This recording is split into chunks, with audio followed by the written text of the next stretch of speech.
Chapter 2. Who is the man who rides past?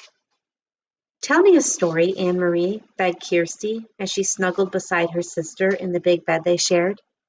Tell me a fairy tale. Anne-Marie smiled and wrapped her arms around her little sister in the dark. All Danish children grew up familiar with fairy tales. Hans Christian Andersen, the most famous of the tale tellers, had been Danish himself. Do you want the one about the little mermaid? That one had always been Anne-Marie's own favorite. But Kirsty said no. Tell one that starts with a king and a queen, and they have a beautiful daughter. All right. Once upon a time there was a king, Anne-Marie began. And a queen, whispered Kirsty. Don't forget the queen. And a queen, and they lived together in a wonderful palace, and was the palace named Amelienborg? Kirsty asked sleepily.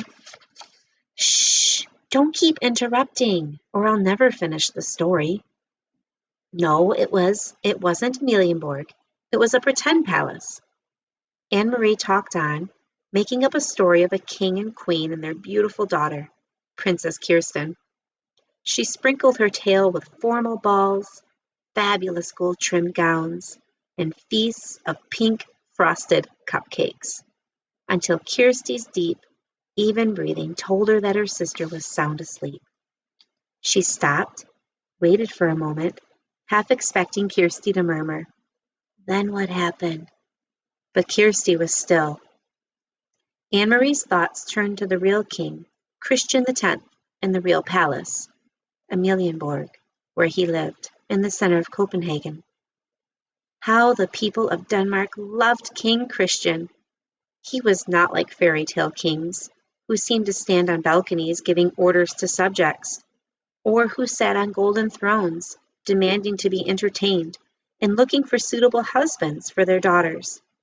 King Christian was a real human being, a man with a serious, kind face.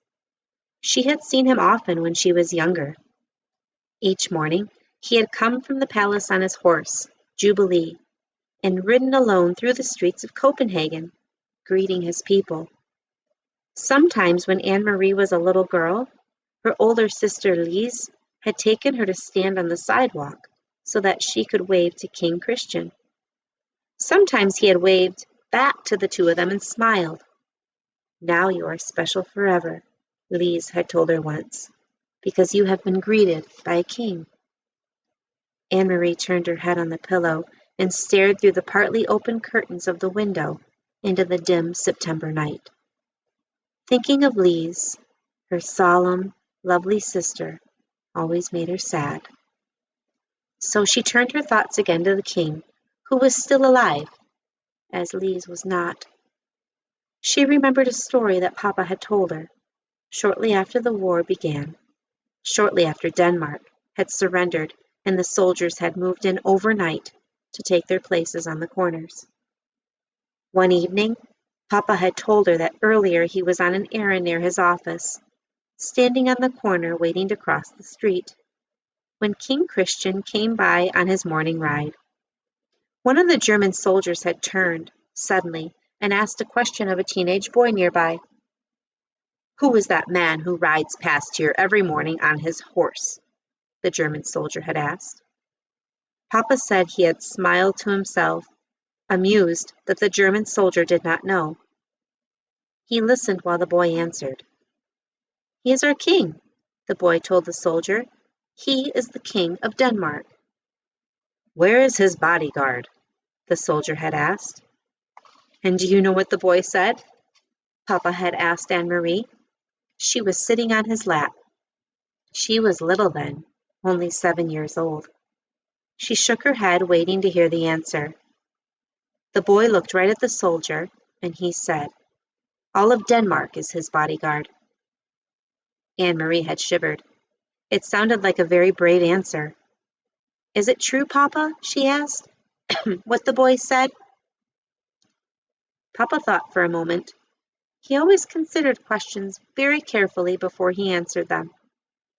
Yes, he said at last, it is true. Any Danish citizen would die for King Christian, to protect him.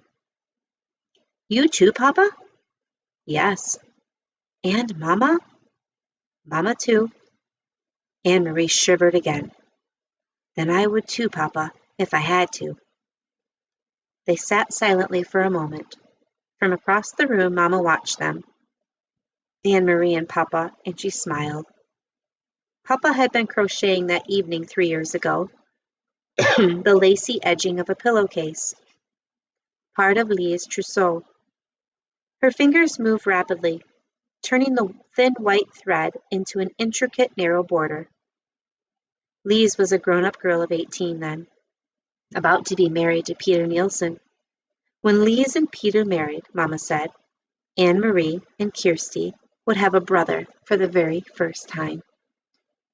Papa, Anne-Marie had said, finally into the silence, sometimes I wonder why the king wasn't able to protect us. Why didn't he fight the Nazis so that they wouldn't come into Denmark with their guns? Papa sighed. We are such a tiny country, he said, and they are such an enormous enemy. Our king was wise. He knew how few soldiers Denmark had. He knew that many, many Danish people would die if we fought. In Norway they fought, Anne-Marie pointed out. Papa nodded. They fought very fiercely in Norway. They had those huge mountains for the Norwegian soldiers to hide in. Even so, Norway was crushed. In her mind, Anne-Marie had pictured Norway as she remembered it from the map at school, up above Denmark. Norway was pink on the school map. She imagined the pink strip of Norway crushed by a fist. Are there German soldiers in Norway now, the same as here? Yes, Papa said. In Holland, too, Mama added from across the room. In Belgium and France. But not in Sweden, Anne-Marie announced, proud that she knew so much about the world. Sweden was blue on the map, and she had seen Sweden, even though she'd never been there. Standing behind Uncle Hendrik's house north of Copenhagen, she had looked across the water, the part of the North Sea that was called the Kattegat, to the land on the other side. That is Sweden you are seeing, Uncle Hendrik had told her. You are looking across to another country. That's true, Papa had said. Sweden is still free. And now, 3 years later, it was still true. But much else had changed. King Christian was getting old. He had been badly injured last year in a fall from his horse. Faithful old Jubilee, who had carried him around Copenhagen so many mornings. For days they thought he would die, and all of Denmark had mourned. But he hadn't. King Christian X was still alive. It was Lise who was not. It was her tall, beautiful sister, who had died in an accident 2 weeks before her wedding. In the blue carved trunk in the corner of this bedroom, Anne-Marie could see its shape, even in the dark, where folded Lise's pillowcases with their crocheted edges.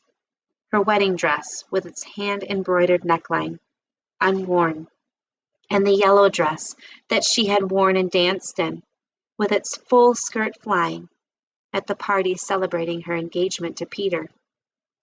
Mama and Papa never spoke of Lise. They never opened the trunk, but Anne-Marie did from time to time when she was alone in the apartment. Alone, she touched Lise's things gently, remembering her quiet, soft-spoken sister who had looked forward, so forward to marriage and children of her own. Red-headed Peter, her sister's fiancé, had not married anyone in the years since Lise's death.